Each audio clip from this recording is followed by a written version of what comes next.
This is question number 13 जो कि class 9th NCERT chapter sound से लिया गया है। इस क्वेश्चन में बोला गया कि a stone is dropped from the top of a tower 500 metre high into a pond of water at the base of the tower.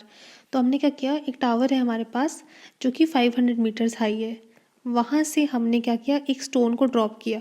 ठीक है, तो ड्रॉप किया, वो कहाँ पे गया, eight the top of tower into a pond of water at the base of the tower. अब tower के बेस पे क्या है, एक पॉन्ड ऑफ वाटर है, यहाँ पे हमारा पॉन्ड है।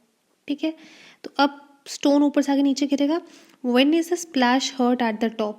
ठीक है, अब हमें बताना है कि जो स्प्लैश होगा, जब स्टोन यहाँ पे आके गिरेगा तो जो स्प्लैश हुआ उसका साउंड कब हर्ट हुआ ऊपर। ठीक है, यहाँ पे एट द टॉप कब हमें वो साउंड हर्ट हुआ। तो अब हम ये देख लेते हैं। सबसे पहले जब हमने स्टोन को ऊपर से फेंका होगा तो स्टोन तो रेस्ट पे है, तो जो उसका इनिशियल वेलोसिटी होगा वो कितना होगा, 0 मीटर पर सेकेंड। अब हमें निकालना है टाइम। तो टाइम निकालने के लिए हम क्या करें, हम अपनी यूज़ करते हैं सेकेंड लॉ ऑफ मोशन। ठीक है, तो सेकेंड लॉ ऑफ मोशन हमारी इक्वेशन क्या होती है, सेकेंड लॉ ऑफ मोशन से हम क्या निकाल सकते हैं, हम टाइम निकाल सकते हैं। सेकेंड लॉ ऑफ मोशन अगर हम यूज़ करें तो हमारे पास सेकेंड लॉ ऑफ मोशन होती है S is equal to U T plus half A T square. ठीक है, S is equal to U T plus half A T square हमारी इक्वेशन है। अब हमारा क्या है, जी हमें दिया है, स्टोन भी नीचे आता है और जी भी नीचे आ रहा है, दोनों सेम साइन है, तो जी का साइन कैसा हो जाएगा, पॉजिटिव। तो ये हो गया हमारा S is equal to U T plus half A T square.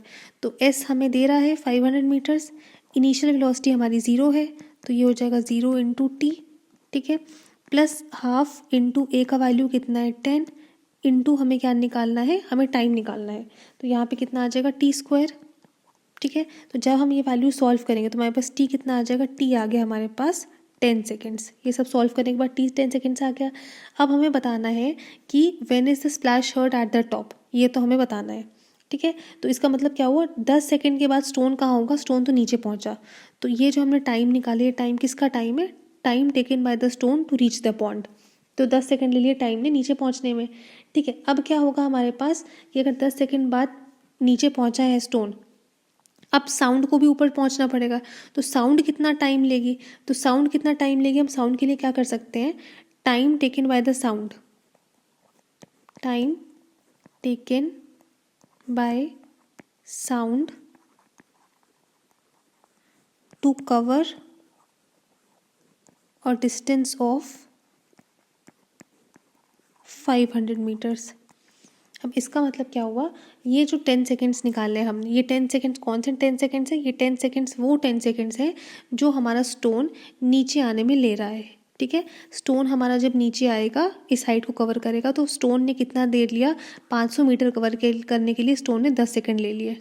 ठीक है, 10 सेकेंड तो स्टोन ने लिए। अब क्या होगा हमारे पास, यहाँ पे हमें आवाज़ सुनाई पड़ी। ठीक है, जैसे ही स्टोन नीचे गिरा तो अब आवाज़ ऊपर जाएगी। ठीक है, क्योंकि आवाज़ को भी तो 500 मीटर ऊपर ट्रैवल करना पड़ेगा। तो अब जो हमारी आवाज़ है वो कितना टाइम लेगी ऊपर जाने में, हम वो निकाल लेते हैं। तो टाइम क्या हो जाएगा हमारे पास टाइम हो जाएगा यहाँ पे, time is equal to distance upon speed. तो आवाज़ को कितना ट्रैवल करना है, 500 मीटर ट्रैवल करना है, और स्पीड ऑफ साउंड कितनी होती है, स्पीड ऑफ साउंड है 340। तो अगर हम ये देखें तो कितना लग गया, 1.47 सेकेंड्स। ये सेकेंड्स आ गए हमारा साउंड को ट्रैवल करने के लिए। तो ये 1.47 सेकेंड्स लग गए साउंड को ट्रैवल करने के लिए। अब हमसे पूछा गया था कि कितनी देर बाद हमें स्प्लैश सुनाई पड़ेगा। तो कितनी देर बाद सुनाई पड़ेगा, पहले तो 10 सेकेंड लगेंगे स्टोन को आने में। ठीक है, उसके बाद 1.47 सेकेंड लगेंगे स्टोन को ऊपर जाने में।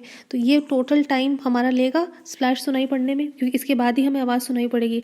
तो टोटल टाइम जो हमारा लगेगा, टोटल टाइम टेकन